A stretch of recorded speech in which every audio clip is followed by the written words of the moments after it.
Kahit merong franchise ang GMA Network, nakapagtataka pa rin hindi halos kilala ng publiko ang kanilang love teams.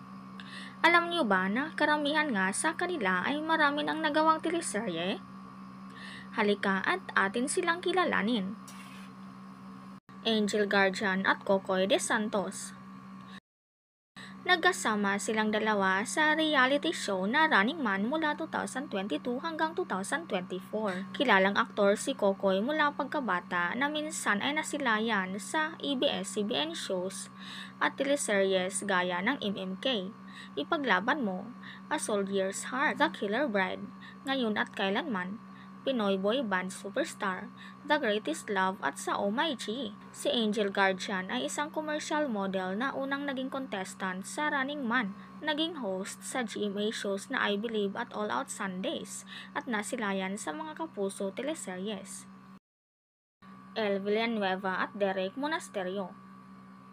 Unang nagkasama ang dalawa noong 2002 sa Return to Paradise hanggang sa naging bidang muli sa afternoon series na Makiling. Mula sa pagiging love team, silang dalawa ay nagka-developan at magkasintahan sa tunay na buhay. Nakilala si Elle sa mga kapuso shows gaya ng Magpakailanman, Voltes Legacy at Tadhana. Gaya ni Elle, isa ding GMA baby si Monasterio na unang nasilayan sa telebisyon noong 2010 sa Twin Hearts at Party Pilipinas. Harleen Budol at Benjamin Alves. Nagkasama ang dalawa sa Magandang Dilag. Gumanap si Benjamin bilang Eric Oliveros na ka-love team ni Harleen. Iyon ang una nilang proyekto together. Umere ang teleseryeng iyon ng 5 buwan noong 2023. Minsan ang nasilayan si Alves sa ABS-CBN teleseryes noong 2007 sa Dalawang Tisoy, Impostura at Isabela. Harleen Budol at Rob Gomez. Naging magka-love team ang dalawa sa Magandang Dilag. Si Rob ay unang nasilayan noong 2010 sa telebisyon sa Pido's Wonderland ng TV5 hanggang sa sunod-sunod ang mga naging teleserye sa GMA Network. Nabigyan siya ng break sa Magandang Dilag, ngunit sa nakaraang taon ay nabulabog silang dalawa ni Hipon nang kumalat ang kanilang mga private conversations na kung saan sila ay may relasyon. Walang masama kung naging magkarelasyon man ang dalawa, ngunit ang masama ay may asawa na pala at anak si Rob. Nabanggit pa noon ni Harleen na siya ay natakot na baka siya ay buntis. Malinaw man ang convo, pilit nilang itinangging sila ay may tunay na relasyon. Marco Massa at Ashley Sarmiento. Ang Sparkle artist na si Marco Massa ay mula Star Magic, ngunit lumipat sa Sparkle noong 2022. Nabigyan siya ng break noong 2013 bilang Nathaniel sa teleseryeng Nathaniel at sa Gawin Bulilit. Bukod sa dalawang TV shows, napasali din siya sa iilang teleseryes ng ABS-CBN bago nakalipat sa GMA at naging ka-love team si Ashley. Nanggaling din si Sarmiento sa Gawin Bulilit at nabigyan ng break na gumanap na Flor sa teleseryeng Flor de Liza.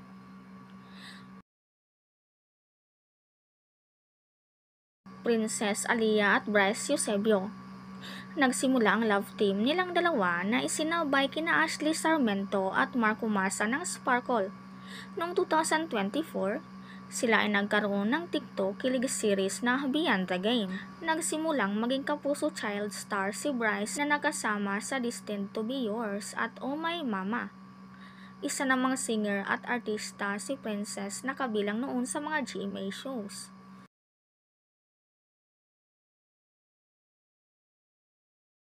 Allen Ansay at Sofia Pablo. Lumabas si Sofia Pablo sa ABS-CBN teleserye noong 2015 sa And I Love You So at gumanap na yang Trixie. Taong 2017 ay pumirma bilang bagong talent ng Sparkle at nasilayan sa GMA shows na Tadhana hanggang sa gumanap bilang Lenlen sa Prima Donnas. Taong 2022 ay naging main character sa afternoon kapuso series na Raya Sirena, katambal si Allen Ansay. Nasundan ang kanilang teleseryeng dalawa sa GMA Telebabad na Love Is at nitong 2025 ay ang afternoon series nilang dalawa na Prinsesa ng City Jail kasama si Beauty Gonzales. Si Allen Ansay naman ay isang singer at vlogger bukod sa pagiging kapuso artist. Vince Maristella at Cheska Fausto. Ipinagmalaki ng Sparkle Artist ang bagong love teams na ito.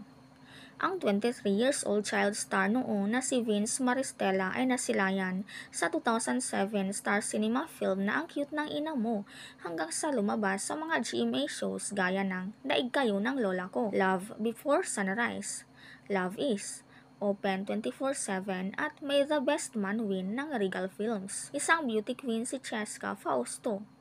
Aside from acting, magaling din siyang kumanta at isa ring vlogger na lumabas sa mga GMA shows.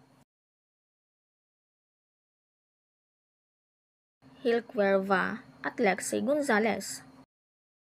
Ang 23 years old Lexi Gonzalez ay nagmula sa 7th season ng Kapuso reality show na Starstruck 2019. Sa kasalukuyan, siya ay isang mainstay sa All Out Sundays dahil sa talento ng pagsayaw, pagkanta at pag-host. Gumanap siya noon bilang Colleen sa Kapuso teleseryeng Love You Stranger. Kasama din siya sa Running Man. Ang model actor at 25 years old Hil Cuerva ay gumanap bilang Mateo Domingo noon sa Pinoy adaptation na My Love from the Star. Nasundan pa iyon ng mga teleseryeng Superman, My Guitar Princess, Beautiful Justice at Love You Stranger.